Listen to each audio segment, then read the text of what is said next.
Hi Filipino learners, my name is JC. This is a practice video for the previous lesson that we had about expressing possession in Tagalog. For each item, I will give you 5 seconds to answer the question before I provide the correct answer. If you need more time, you can always pause the video. Let us begin. Form the following phrases in Tagalog. You may use the vocabulary table below as a guide. Alan's job.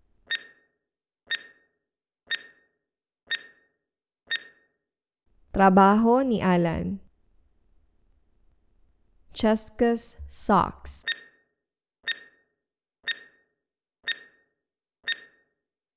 Mga medyas ni Cheska. Lawyer's office.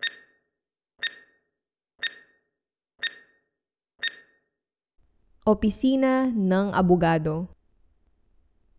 Kim and Martin's business.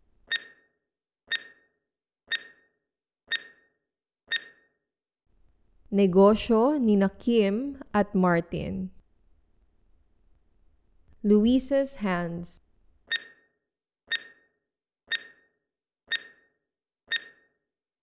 Mga kamay ni Luisa. Carpenter's hammer.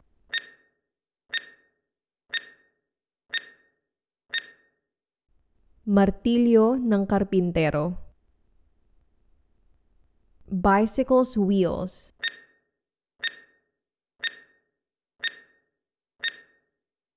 Mga gulong ng bisikleta. Samuel and Martha's child.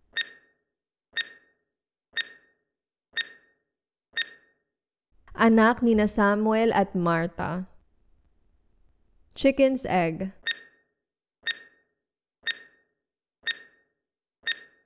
Itlog ng manok. Cellphone's camera.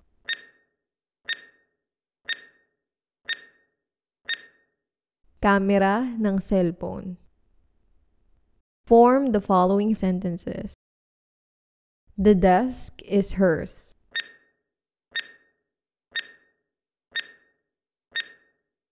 Kanya ang mesa.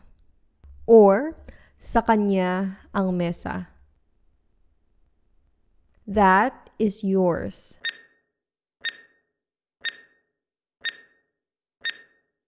Iyo iyan.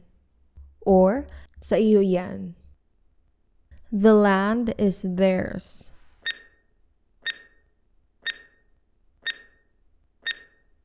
Kanila ang lupa. Or, sa kanila ang lupa. The jewelry is mine.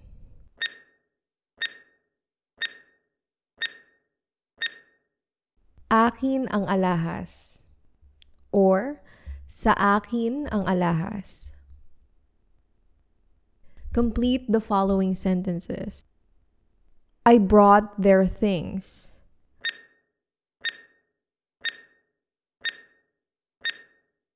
Dinala ko ang mga gamit nila. I read your poem. This one is singular, meaning the owner of the poem is only one person.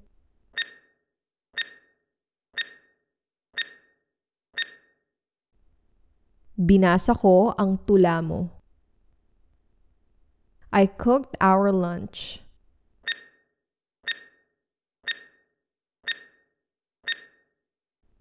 Niluto ko ang tanghalian natin. Or, if it doesn't include the person that you're speaking to, niluto ko ang tanghalian namin. My patience was tested.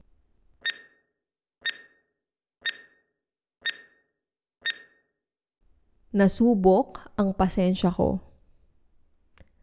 Her wallet is color red.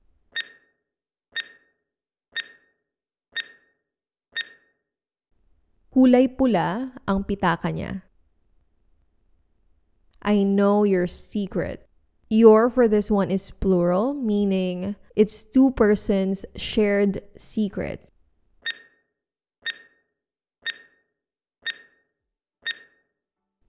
Alam ko ang sekreto nyo. So, how well did you do in today's practice video? Did you get a perfect 15? Let me know in the comments. Maraming salamat sa panonood. Sa susunod ulit, paalam.